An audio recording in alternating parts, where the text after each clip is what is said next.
This is Writers on Film, the only podcast dedicated to books on cinema.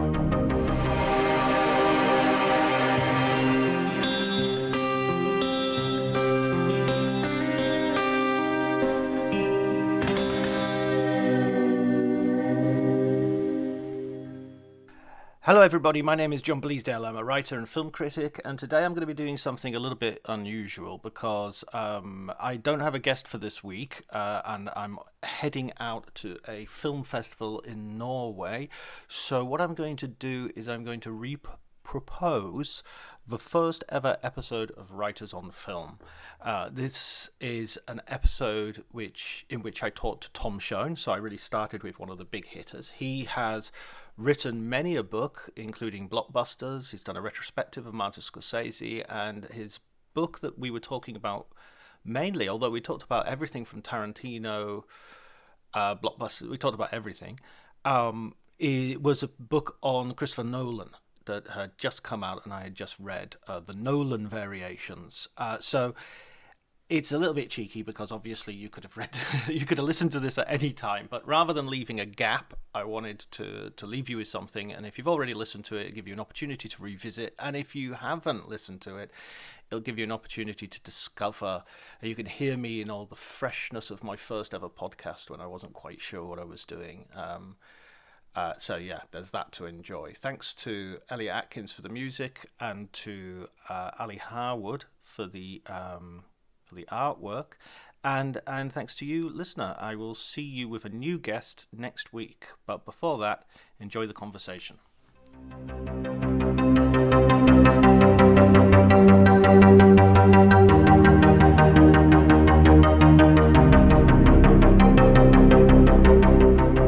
Yeah, really, and I'm a huge fan of just reading film books. Oh, good. You're the one. Yeah.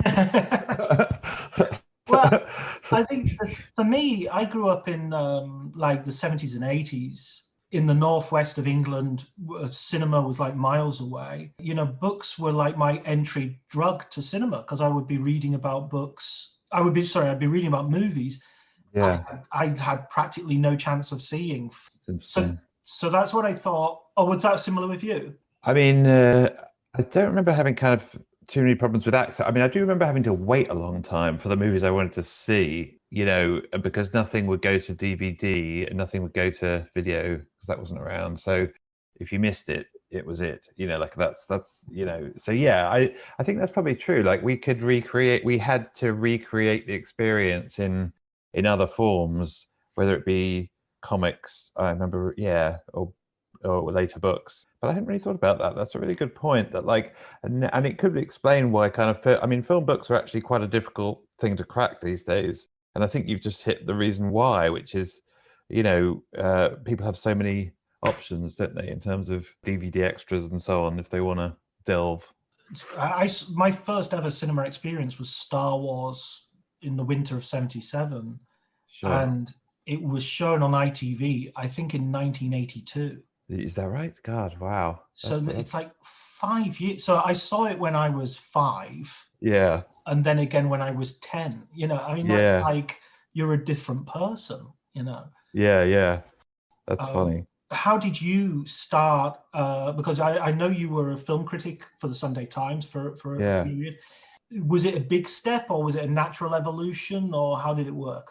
Like a lot of kind of good things, I was kind of forced into it in a state of absolute desperation and anxiety. Like I mean, I really only turned to books because journalism turned out to be such a sort of rickety boat. I mean, you know, I came out to New York to work for a magazine called Talk Magazine, which was run by Tina Brown. And when that magazine probably folded about 2 years after I'd moved. And so I definitely had the sense of jumping out of the sort of Titanic and into the sea.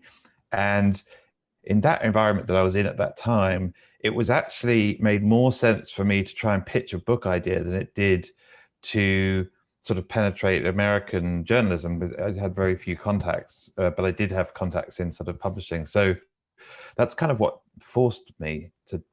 I wouldn't have done it if I hadn't had that kind of that capsizing moment with with magazines going under in the early 2000s, and finding, I really needed like a sort of lifeboat. So that was kind of really how I ended up doing the first book that I did, which is weird that it would turn out to be more a safer environment than journalism. What about in terms of you approaching film and writing? How did you initially get into that, even prior to the first book? Let me see. I mean, I kind of wrote my first film review when I was at university. I think it was a Robin Williams movie, Good Morning Vietnam. And then when I left, I started writing for like a small startup magazine that, called The Modern Review, which was sort of all about popular culture that Julie Birchall ran. And that had a very small, it was like a, small magazine that was made for peanuts. And, but it sort of happened to catch the attention of Fleet Street at that time. And, editors got very interested in it. So it was a good sort of platform. And so then it was from there to the Sunday Times. And then I think I'd started reviewing movies for them in 96. I mean, it was sort of a different era then. I mean, the internet was barely up and running. I mean, it was, but I think I remember, the first time that you kind of sent your copy down the internet, there's a strange kind of dial-up kind of, connection that you had in those days, and you had to turn the handle to get And what I didn't really know was that the journalism at that point, I mean, it really just seemed like it did seem like remarkably easy to make a living. I mean, I can remember leaving university and thinking, the outside world seems like a very scary place, and I'm not sure I'm going to find somewhere to employ me. And I was like pleasantly surprised by the sort of speed and ease with which it happened. And I sort of thought that meant that I was extremely talented. And now looking back, I actually realized it's not that at all. What it was journalism was in a state of kind of engorgement, like it was about as big as it was ever going to be, and it was heading for the edge of a cliff. So it had lots of sort of money. I remember editors were sort of driving around in kind of Golf GTIs, and it was, but it was heading for the edge of the cliff because the internet was just about to sort of take out its knees. So we had no idea. So that's really what it was. And in those days, there were so many newspapers, so many Sunday newspapers that had to fill so many pages. So it was a sort of small wonder. It was sort of almost more difficult not to end up there than not. It was just not. It was much easier in retrospect than I realized. So that's how it worked. I mean, it was, and then it was very different when the internet came along. Of course, sort of a sort of different environment, and everyone's a critic and so on and so forth. So it definitely was like a kind of it was like last days of Versailles or something. or the first class cabin on the Titanic, perhaps. Yeah, right. I mean, it's funny as well. Things have changed, because I was reading a comment that on your website, a review of one of your books, and it was Clive James, and he said this really lovely thing: most critics are at their best when speaking the language of derision, but Shone has the precious gift of being carried away in a sensible manner and of being celebratory without setting your teeth on edge. I'm not sure being carried away in a sensible manner sounds excellently sort of paradoxical. But I love this idea that the word fan, with the idea of fandom, feels to me like a really poisonous thing at the moment. And the idea of critic seems to have an automatic negativity. But like the celebrant is a nice idea, that you can write about something positively. Is that something that, does that just come from your love of movies and your wish to communicate? How does that, how are you so positive? I mean, honestly, I think it was going through the kind of capsizing Titanic situation, to tell the truth, because if you're going to write a sort of longer form book about something, it doesn't work if you're coming from an angle of wanting to take something down. Like a book, I've found, can only really come from a place of enthusiasm. So it was really that. It was, I mean, and certainly there's a kind of culture of writing about film for the newspapers, or at least there was in the 80s and 90s. And I think Clive James is like one of the kind of great masters of that form, which sort of encouraged, a sort of sharpness of wit. And you kind of read the newspaper often in order to see this kind of great critic, be it kind of Clive James or A.A. Gill, kind of sharpen his knives and take some big ego down to size, and that's the whole point. And it's something that newspapers encourage, and it's good, and we used to anyway. but it's not so good when it comes to writing a book.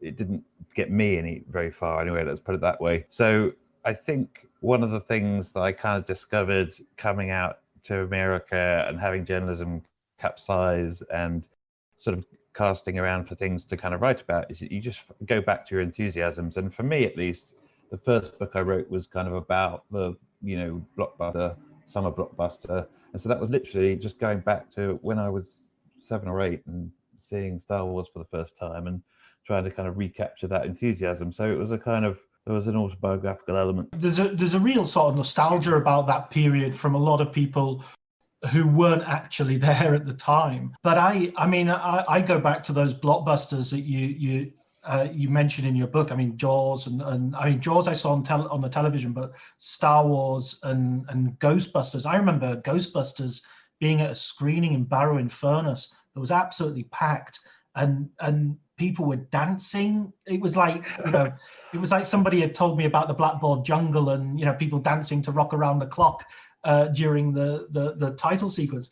It was the same sort of energy, which I've felt precious few times since. To tell you not in my life generally. I mean, in a cinema. In cinema, yeah. I mean, it's something that those kind of early blockbusters really brought home to you, was a sense of your fellow audience members. And the audiences got really noisy again, and I know that's kind of could sometimes be an issue for some people. American audience is very noisy, but yeah, like Spielberg sort of talks about going past the cinema and being able to, that was playing Jaws, and being able to work out where they were in the movie by the sort of noise that they were making, the size of the screen that they were making.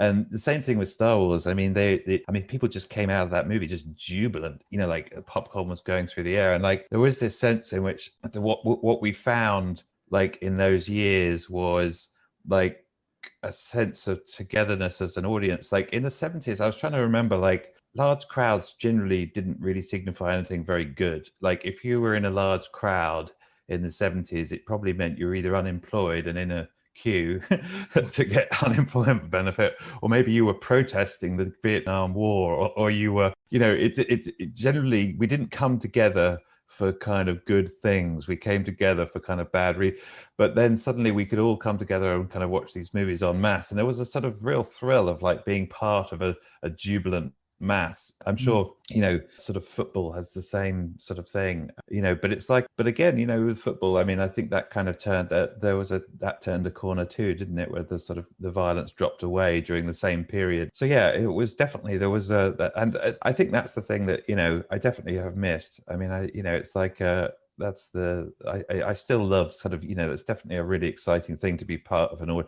all those guys too, all those people that make those films like Nolan and Spielberg, and they all sort of like to sneak into the cinema and see how they're going down. And I can totally understand that, because the temperature inside a movie theater where their film is playing is a really interesting thing. Absolutely. Why wouldn't you? Why wouldn't you do that? Unless you've made a complete turkey. Yeah, I know. Yeah, exactly. And you can kind of go and find out things about your film, because I think when a film like meets its audience, it changes slightly, like it becomes a different creature, and things about it are revealed, like the famous example being, they didn't know that you're going to need a bigger boat was a big laugh line, and they didn't realize that was a joke until it met the audience, and then suddenly they laughed to relieve the tension of the previous scene, and then boom, they had a moment. So and it's funny, like how many of those films, like I'll Be Back as well, in the Terminator movies, they didn't know that was going to be a big line, and then it met the audience, and the audience made it a line. So there's this definitely kind of interactive quality with the audiences, and those big movies, they kind of make them different films sometimes. Yeah, absolutely. There's so many films as well that I've gone to see completely cold, and the energy of the dawning realization as you're in the movie theater. Hang on a minute, this is a masterpiece. I'm watching a masterpiece right now. I mean, you sort of went after blockbusters, you went and sort of started choosing people to sort of do retrospectives on and do sort of single filmmaker studies. How did you, was that just, were those like commercial considerations, this will sell, or are these the names of your sort of pantheon of filmmakers? Yeah, I mean, I'm just trying to remember actually. I mean, I hadn't really thought about it. I mean, one of the things that happened in publishing, film publishing sort of changed a little, and those coffee table books, I remember in the sort of first decade or second decade, that they began to become slightly more they big more interesting things. I can remember when they were kind of looked down on a little because it was mostly sort of pictures, and the text that went with them was often very adulatory. And there's a difference, between, you can celebrate, but I think there was something a little bit, when I can remember when I sort of read them, they were just a little too sort of hagiographic. It was like all the kind of bad, the bad movies a film director had made were kind of, you could barely tell from reading these things. It was just all about the kind of the awards that they collected, and you're like, oh, okay. So, but then I think that started to change, and I honestly, I think that the one that caught my eye was the Wes Anderson book by I never know how to pronounce his name, but Matt Zoller-Seitz, who's this kind of very good American critic, and he really pulled out all the stops on that Wes Anderson book. I mean, he had the collaboration of Anderson, which helped, but it looked great, but the text was also great. And so they suddenly became a little bit more attractive to do. And as sort of people tried to work out what kind of books people wanted to read, they became a more attractive option. So in those cases, you're often, because they're so picture heavy, you're definitely heading for the kind of the real, household names. That's maybe the one limiting thing about that bit of the market, is because they're expensive to produce. You really are kind of looking at kind of Woody Allen and Clint Eastwood and all the kind of those sort of big names. And so maybe that's the sort of the sort of limitation a little bit, is kind of, would they want to do Fincher? I mean, you would hope that they will want to do someone like Fincher, but I can imagine that also being a kind of, weirdly a bit of an uphill struggle, pitching that, because the things that I think as a genre, they really like the actor directors, because then you've got the kind of the fame of the acting career too. But yeah, I mean, they're obviously Scorsese and and Tarantino, they're sort of big auteur brand names, so they works for them too. When you choose a filmmaker like that, does it change the way you look at them after you've written the book? I mean, you must be watching the films multiple times with a sort of intensity that might be you might not have done in the past. Has it changed your view of any of those filmmakers in a way that drastically? Or yeah, I mean, not sort of, I wouldn't say sort of drastically, but that's such a good question. I mean, I sort of think, I would say that the book that happened on was the book I did about Scorsese, and it wasn't like I had any great sort of Damascus flash, but I mean, you do get very kind of keyed into the sort of sequence of careers and the sort of story of careers. And so you do have like, that kind of gives you some insight. And it became apparent to me when I sort of did the Scorsese book, that the story of like his career in the 70s, which is basically he goes out to work for the studios in the early 70s, rides this kind of extraordinary wave of sort of success, critical success, and awards and so on. And then as that era begins to kind of crash and burn at the end, so does he with New York, New York. And he moves back to New York at the end of that period. I think it was like just before he made Raging Bull. And it hadn't occurred to me like just how important a kind of almost a physiological act, that thing that was in kind of Scorsese's career, like the experience of riding high and then gradually it sort of slipping away, and then this kind of cataclysmic kind of coming down to earth. And it sort of, as I looked again and again at that story, I was like, oh, that's Goodfellas. That's the story of Goodfellas. That's the story he was telling when he came to make Goodfellas. Oh my God, we had it good, and boy did we blow it. Like that's and I was like, and then you think, oh, okay, so that was kind of burned into his psyche. Like that experience of success and then crumbling, like that, marked him, and it gave him a subject. And so that was interesting, like kind of figuring out that like when he was making Goodfellas, he was more or less kind of telling us the story of his 70s, like complete with Rolling Stones soundtrack. And, Rolling Stones are not a kind of necessarily all that listened to by the mafia, but they were by him. Yeah. When he was in Hollywood. So it was that. So that was that kind of stuff kind of comes out when you look at the sort of sequence of the careers. I mean, I sort of I did later sort of test this theory on him, and he was you know, he sort of there was something there. You know, he didn't kind of go absolutely that's what I was explicitly doing, but you know, that he was like, oh yeah, maybe. And that sort of, you know, in a sense, sort of becomes there's a bit of that DNA in almost all of those later films as well. I mean, The Aviator and the, you know, yeah. I mean, what I loved about that book is that you well, I don't know if rescue might be too dramatic a word, but you appreciated Color of Money, and that's one of my favorite Scorsese movies. I just think that film is so underrated. Yeah. If that movie had the money to have a Rolling Stones soundtrack to buy, it would, I think, be remembered a little bit differently. And that's not just to knock the soundtrack it has, which is great, but I kind of feel like that's the one thing missing from that film that would lift it into a different zone, because it's otherwise, I think, perfect. Like that's the film where he really did manage to kind of completely, after the kind of crash, you know, when you look at Color of Money, you're seeing somebody who has completely reconstituted themselves. It's like the Bionic Man, you know, we can rebuild him. And he's totally learned how to make a low budget movie independently. And it, you know, it's amazing. Those movies that he made in the 80s are almost like the template for like what the independent film movement would do.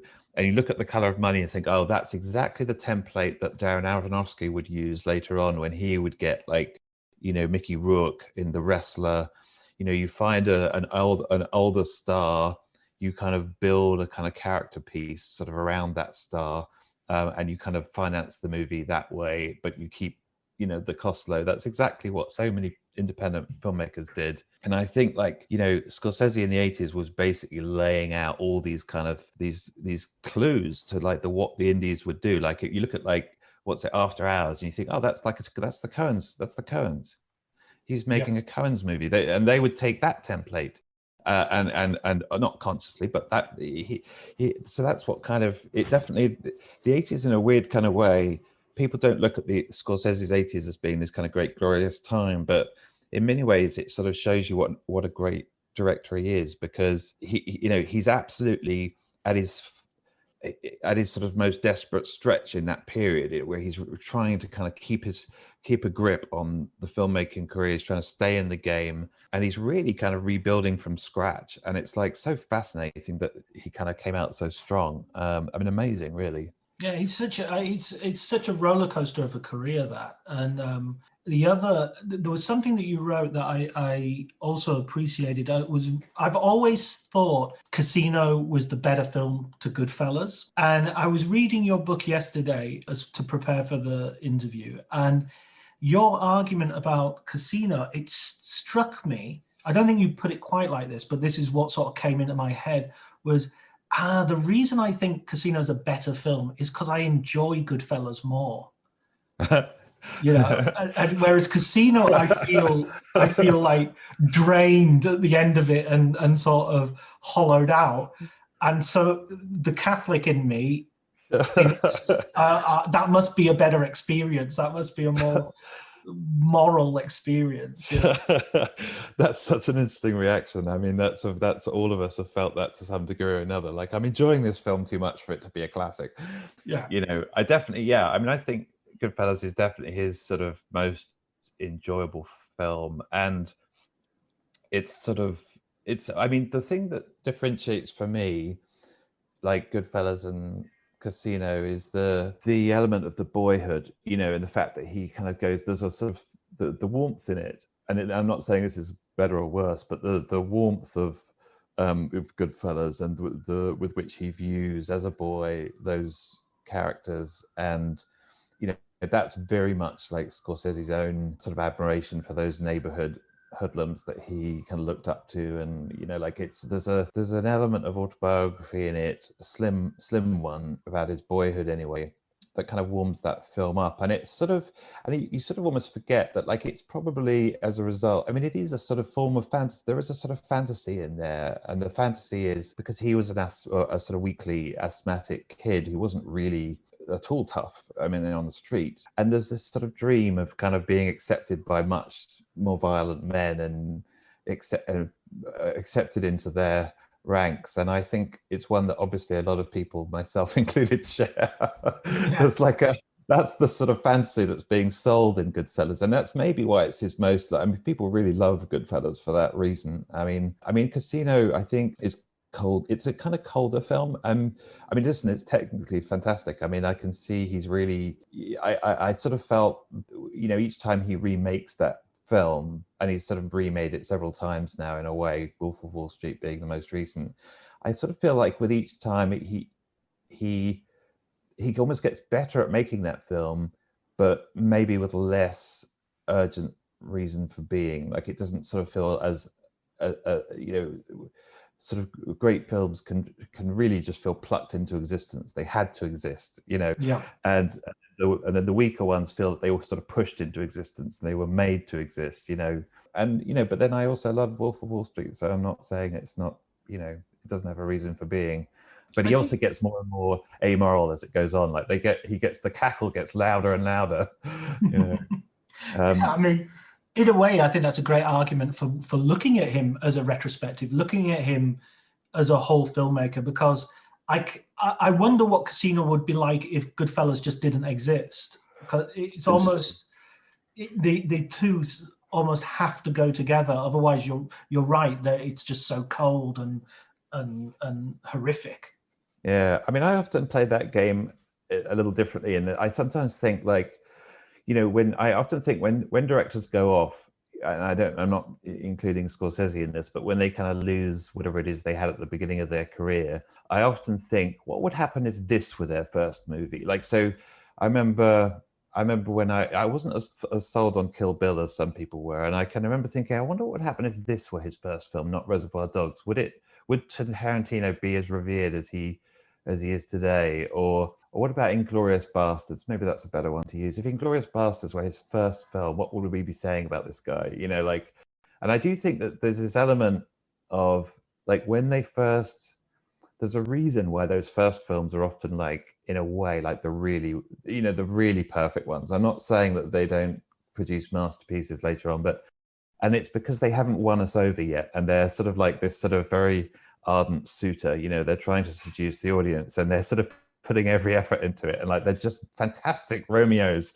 And then later on they have us, and then the relationship falls into neglect, and they become a little lazier, and they don't care for us so much. And like no more breakfast in bed for you. Yeah, it's something like that a little bit, and they begin to take us for granted, and and I you don't treat me the way you used to, and you kind of get into these conversations. But there's an element of that. I think there's nothing like a young director who's trying to prove himself with the audience for the first time. Like they're kind of on fire, I had a bit of a falling out with Tarantino. I mean, I always liked his later stuff, but I didn't love it the way I loved Reservoir Dogs. I loved Pulp Fiction.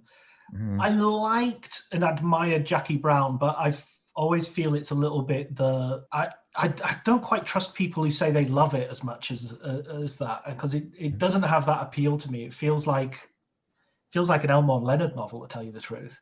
And those ones that you just mentioned, not Django, Inglourious Basterds and Kill Bill, they always felt to me like they were like essays they were like pastiche essays on a better movie, perhaps, Yeah.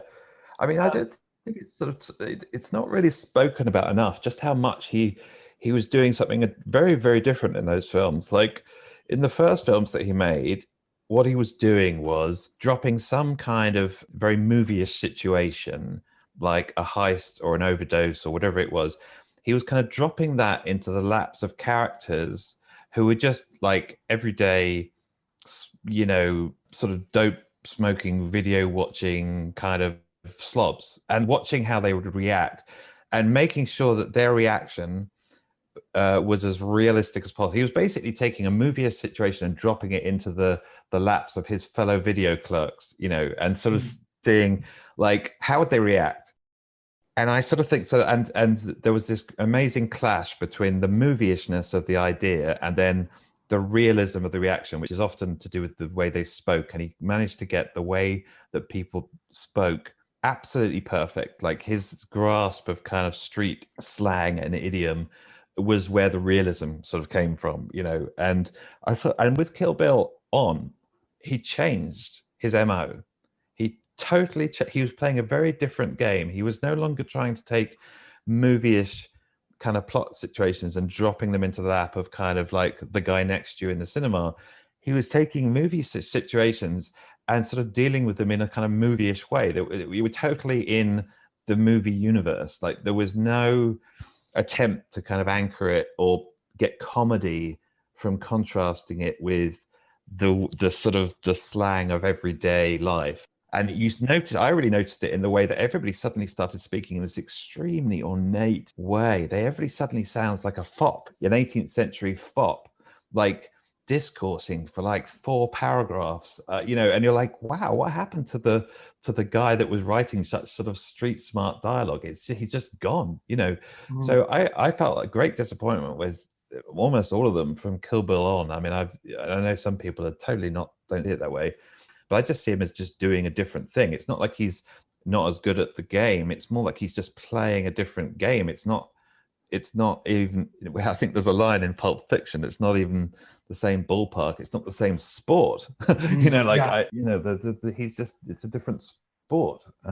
So that's my kind of, that was my disappointment with his career. And here and there he kind of gets it back. There are little moments of Django, there are little moments of Once Upon a Time in Hollywood where something of the old heat sort of comes back into his writing. It's not. I'm afraid that I do see the early ones as the very much the best ones. I mean, I think that kind of Pulp Fiction and Reservoir Dogs are so head and shoulders above everything else that like it's not even funny. Like they're just he hasn't unfortunately kind of matched those. Yeah, it's almost like directors sometimes need the anti. I remember a friend of mine I don't claim credit for this idea, but a friend of mine telling me that Wes Anderson always needs an anti-Wes Anderson inside his movie for it to be any good.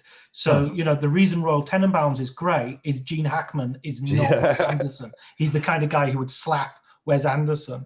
And Rushmore, it's Bill Murray. But when you get to Life Aquatic of Steve Zissou, and when you get to the Darjeeling Limited, there's no anti-Wes Anderson. It's like everybody's a version of Wes Anderson. That's very funny. I mean, he was actually. There's a story. There's great stories about like him being terrified of Gene Hackman on the set and having to have Bill Murray act as like an intermediary, because he didn't. He was so frightened of him. But I think that's very true. I think like the great and is, directors at the beginning of their career have to tolerate large amounts of opposition and collaboration with people who aren't exactly like them, and and then as their career, the more successful they get, the less they have to do that, which is unfortunate. That's the unfortunate thing. And so some of the resistance and the friction goes out. I think that's true of in every department, not just necessarily in the actors and the casting, but sort of the finance people, and everything gets a little bit easier, and they it's harder to find that that sense of kind of having to go out and persuade. And I mean, it helps maybe if you're a little bit self-destructive like Scorsese, because then you really do have to go out and recreate the whole thing over and over again.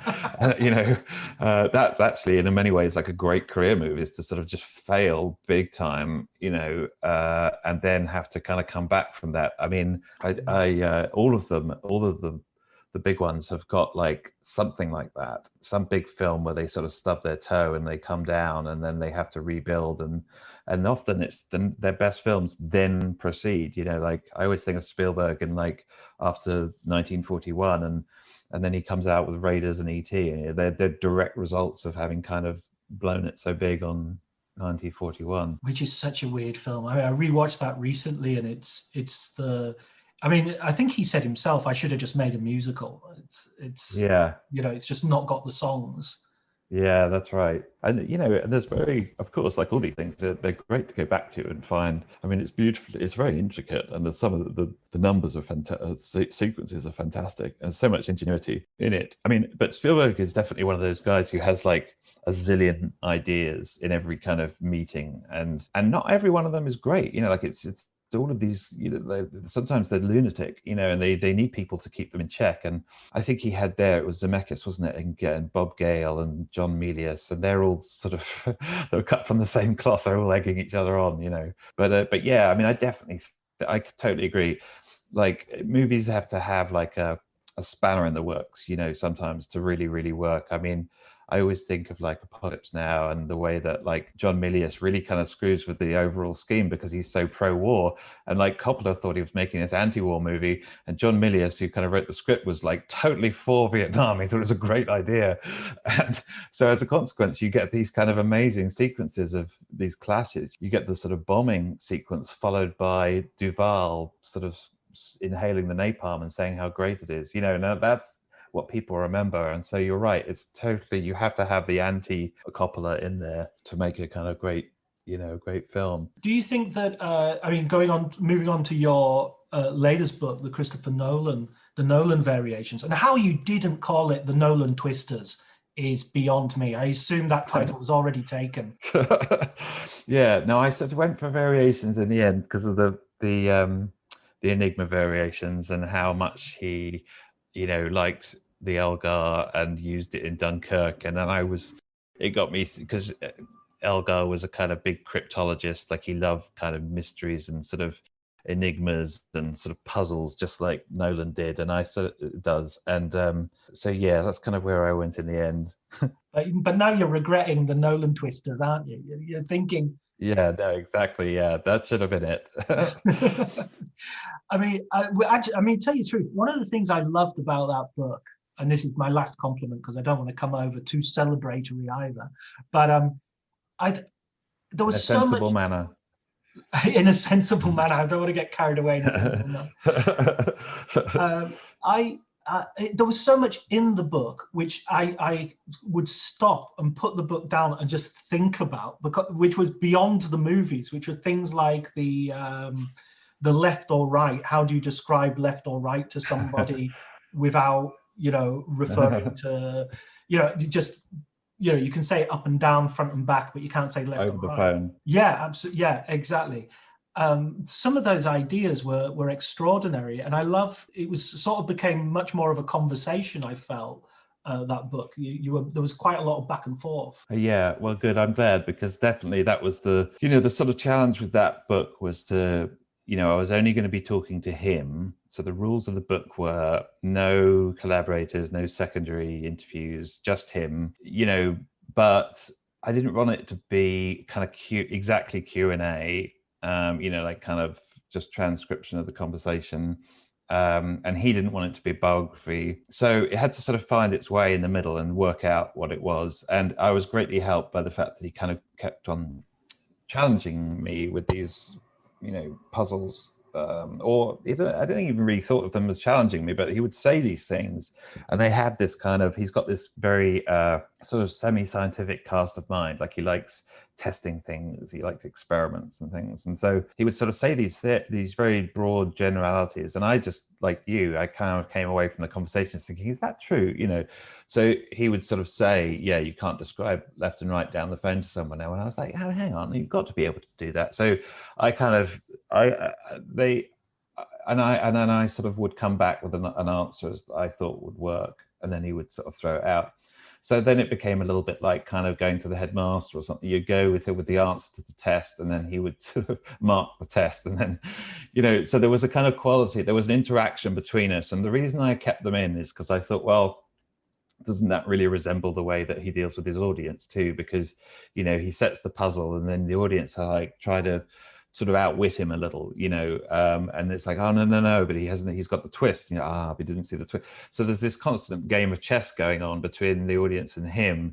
And so because my conversations with him sort of seemed to play out in that way, I kind of thought, well, I'll keep them in then, because I'll put that in because that'll get the flavor of the films a little bit. Otherwise I probably wouldn't have done it, because it might have seemed a little bit sort of weird and self-indulgent, but yeah, like it definitely felt like you were kind of like I was living a Nolan film, and I was like, oh, okay, that's the way to do that's good to put in then. But yeah, he was very competitive too. I would sort of come up with things and I would say, I thought I'd solved it at least 3 times, and he would say no because of X, and I would go, and I really thought that in some instances that the test kept on changing, like I thought I had solved it, and then he would say, yeah, but you didn't do it by doing, and also do this. And then I thought, well, you're changing the test a little bit. Okay, all right, I'll try and solve it again. And and then at the end, I really think I thought I had, and then solved it, and then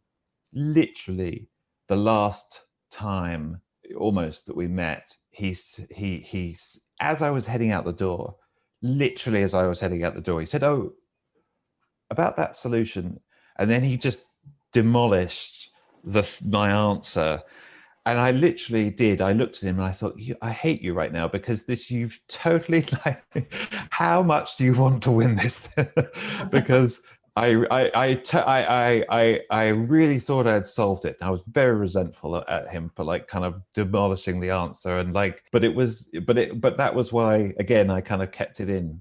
I was like, well, isn't that that's just a good ending for the book, because like that's often how the films end too, with just coming out the cinema just kind of going, God, what happened? Yeah. He's the perfect filmmaker for the sort of like before dinner movie, because you can spend the rest of the evening, picking over the movie. What I mean, in relationship to what we were saying earlier about people like not Martin Scorsese, Quentin Tarantino, and people getting, maybe not having the amount of resistance that they need to create truly great stuff. I mean, another one I would throw into the ring here would be maybe Terrence Malick, whose films get progressively worse the more editors he has. He starts off with one editor, then there's two, and then by the time his recent films are like 3 or 4 editors. What about him? Because I mean, he Nolan doesn't really have a spanner in the works. He can kind of, maybe is Tenet his moment where he's going to have to back off and rethink? Yeah, it's such a good question. I mean, when we were talking about Tenet, the immediate comparison piece for me was Inception, because but here's the difference: is that Inception took him genuinely 20 years to write. Like, he first came up with that story at school, and then he kind of rewrote it at various points through his career, and tinkered and tinkered and tinkered, and then finally kind of got it greenlit. But even then, Leonardo DiCaprio had kind of problems with it, and he wanted something a little bit more emotional about the character in it, and he pushed Nolan to rewrite as he was scouting for locations for the film.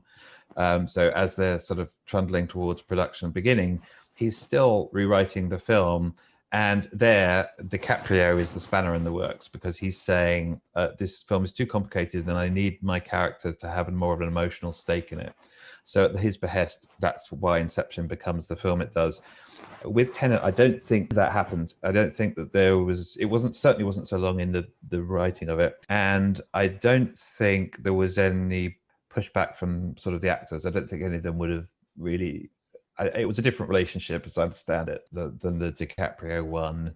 And as to whether he's going to have a rethink, I would actually imagine that yes. I mean, as much as when you talk to him about it, he will say, he'll defend his film, right? And he won't really give an inch. He never admits mistakes, and he's not going to start now. And but I also know that he listens to the audience, listens to audiences, and is too much of a kind of an appreciator of kind of mass entertainment not to take seriously that a lot of people were kind of very confused by that film. And I think my guess is that yes, there'll be a readjustment. That's my kind of just feeling, sort of on what I don't know him very well, but that's the sense that I would get. But it's curious, isn't it, as to whether it's exactly his Waterloo moment or not, because because it came out during this very strange year, and it's the box office is so hard in this particular instance to interpret, because it did fantastically well in some areas like the UK, but in America it did not do well. So the whole question of like judging whether that film was a hit or whether it was not is really an imponderable mystery, and I don't think we'll ever really know. We'll never really be able to say this film was accepted by audiences or it was not, because of the weirdness of the year in which it was released. So in that sense, he sort of dodged a bullet. I mean, I don't think in that sense it won't be as much of a kind of revealing, reaction as it might have been. But yeah, but I have to think that, like, he was hearing it from a lot of people that it was confusing. Yeah, I guess I see what you mean by dodge the bullet, in the sense that there's just so many other factors at play. It's hard, but Yeah.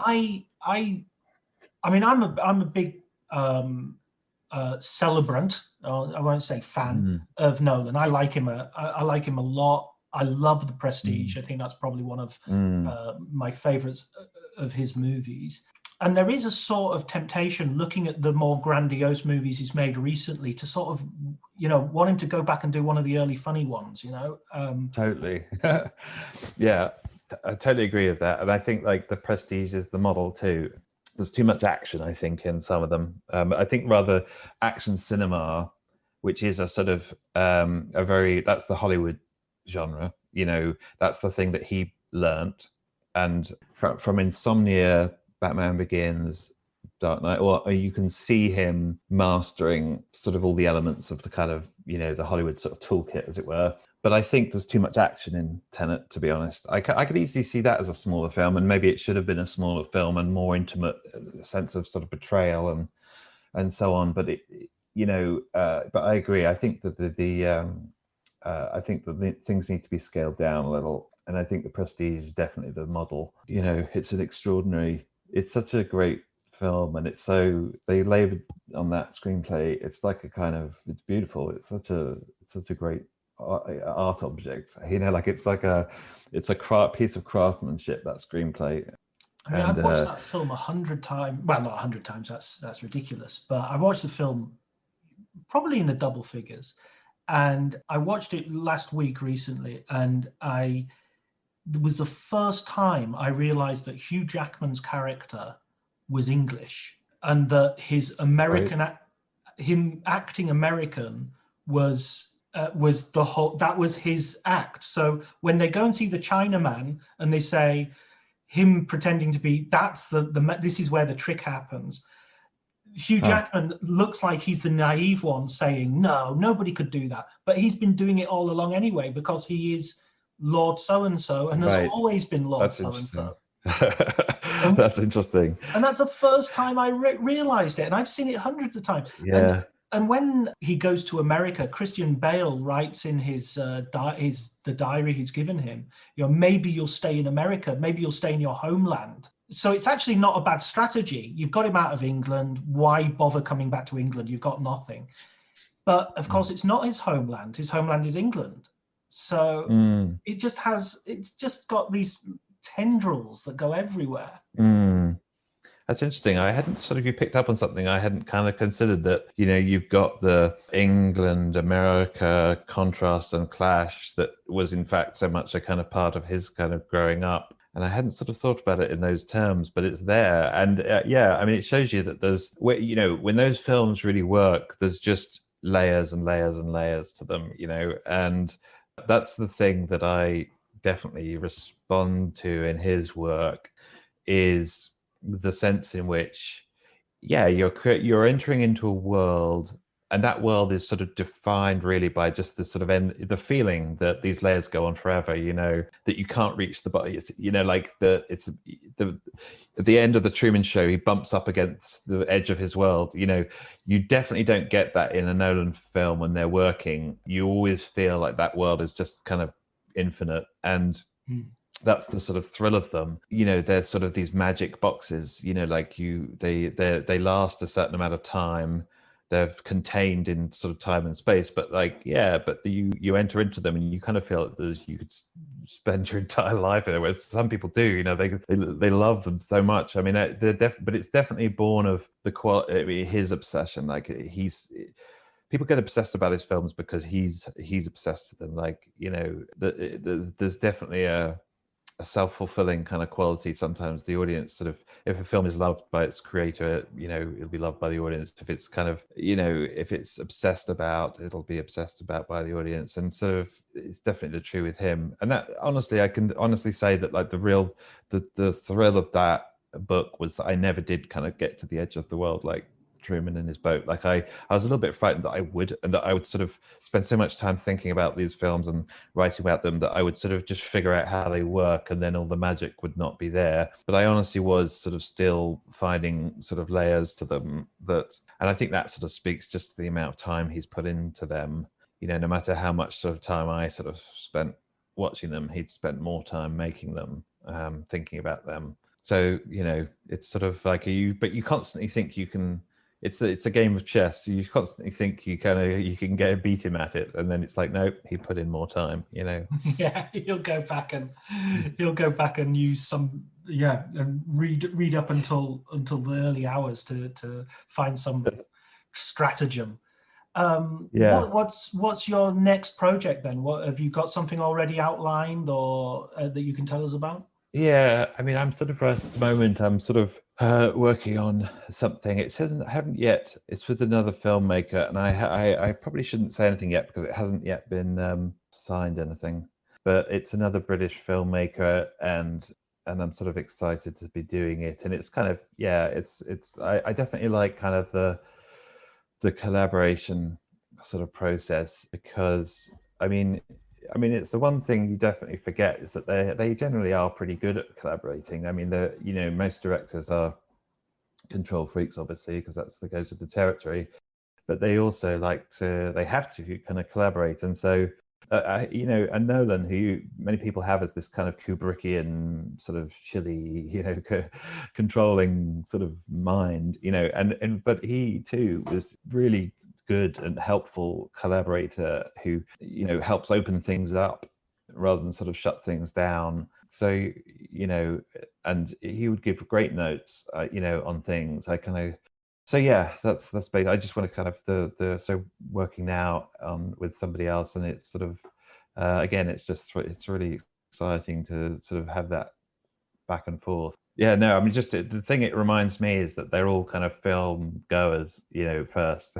They all start off as film goers, and not on that playing field, we're all equal, So the thing that's exciting to me is sort of finding out what films that kind of had the same effect on them that maybe theirs had on me. Just remembering that kind of filmmakers are sort of also film fans is like a kind of crucial bit of the whole equation. Yeah, absolutely. I always think that there's not really that barricade. It's actually far more porous. And when you read someone like Paul Schrader writing about movies, you sort of think, oh, okay, yep, it's absolutely. Which leads me on to sort of my last question, which is a question I'm thinking of asking everybody, which is if you had to sort of like recommend one book about movies to someone who hasn't read any or whatever, what would be a book that you would think, oh, this is one you'd really have to read? Hitchcock Truffaut, I think. So the sort of book of interviews that Francois Truffaut did with Hitchcock just before he made The Birds, I think it was sort of in the 60s. And, I bought that. I mean, and I just read it till it was hanging off its hinges, like it was just sort of like I read it to pieces. Like that book is so dog-eared, You still have the same copy? Yeah, I do. But it's like, I mean, everybody who's picked it up knows, just how amazingly easy it is to read because it's delightfully. Again, that is Q&A, but because Truffaut is who he is, it sort of totally works because they're sort of equals. And then and just in terms of like, it just covers so much ground, and you've got the great pictures and all the themes are there, and also you get like this kind of nice contrast of personalities with sort of Truffaut representing the kind of those sharp young critics from France who were sort of trying to elevate the art form and see it as art. And then you've got Hitchcock, who's kind of much more anti-intellectual and sort of treating the movies as this sort of big box of tricks where you get to play on people, And so he's much more kind of like trying to explain the trick or the engine or the device, and Truffaut's sort of a little bit more wanting to kind of dive into the theme and the psychoanalytic undergrowth. And it's a nice, they don't persuade each other, but they have a great sort of dialogue. And it's funny, I mean, there's definitely elements of that. I think almost any time any critic or film writer comes into contact with a filmmaker, is you're often sort of asking them to become self-conscious about something that they weren't conscious about when they made it, or they were made it in the heat of the moment and they weren't sort of thinking too hard maybe. And so all this stuff found its way into the film, but they don't know, you know. So the critic comes along and says, well, you know, but what about this theme? And they can honestly be quite surprised. And it's who's right. I mean, there's no right in it, you know, like, you know, the filmmaker can often be like a little bit surprised, and they'll want to sort of bring the kind of more intellectual take down to earth, or dismiss it entirely. But the truth is that maybe they're not the best judge of like kind of what went into it, you know. And sometimes it takes somebody from the outside to kind of come along and say, you know, this found its way in, because their job in the moment was to get the thing finished. You know, their job was not to sort of analyze the theme of it. So yeah, it's an ongoing sort of dance really between the kind of critic and the director, and I think that's why I love that book. It really just sort of sets us. I've had that dynamic. I've experienced that dynamic so many different times in different ways. You know, like it really is just the high watermark. Have you ever had a big disagreement with a filmmaker that you were interviewing or collaborating with?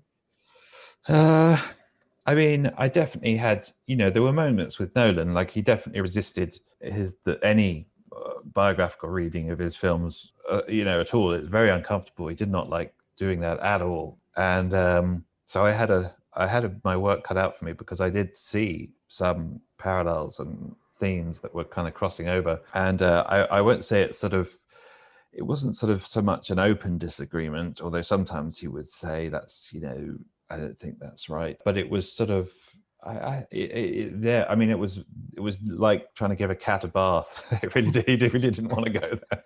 And but you know, but we ended up persuading each other very slightly of the other person's, you know, point of view. Like he did end up persuading me that, you know, to some degree, if you look at them biographically, autobiographically, like something is diminished. And I can see that. I definitely, you know, there's a tendency to kind of play a kind of Freudian game of kind of gotcha, you know, and you know, but is the film enhanced? So I sort of definitely came around to that. And he also then came around to seeing that there were elements in his films that he hadn't really thought about that had come from his sort of upbringing, you know, which he was kind of gracious enough to you know, concede. But he would never tell me which ones they were. He didn't want to give me that satisfaction, he said. The ultimate puzzle. You have to work it out yourself. I know, yeah, and he's right, you know, because it definitely made the book more, you know, for me at least, it made it more interesting, because it meant that I never got the satisfaction of thinking, oh, okay, I kind of got him and tied him up with a big string, you know. Well, listen, Tom, it's been absolutely brilliant talking to you. Thanks very much for joining us. Oh yeah, thanks, John. It's been a real pleasure talking to you too.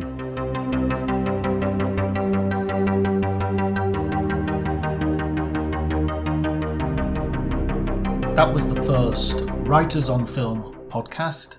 I really enjoyed that. It was a great conversation with Tom Shone. I hope you enjoyed it as well. Please go out and buy his books. They're fantastic. Thanks also to Elliot Atkins for the music, and Ali Harwood, who's provided us with some artwork to publicise the site. You can follow me at Dr. John T on Twitter, and you can visit my website, johnbleasdale.com, for more information about the podcast and my writings in general.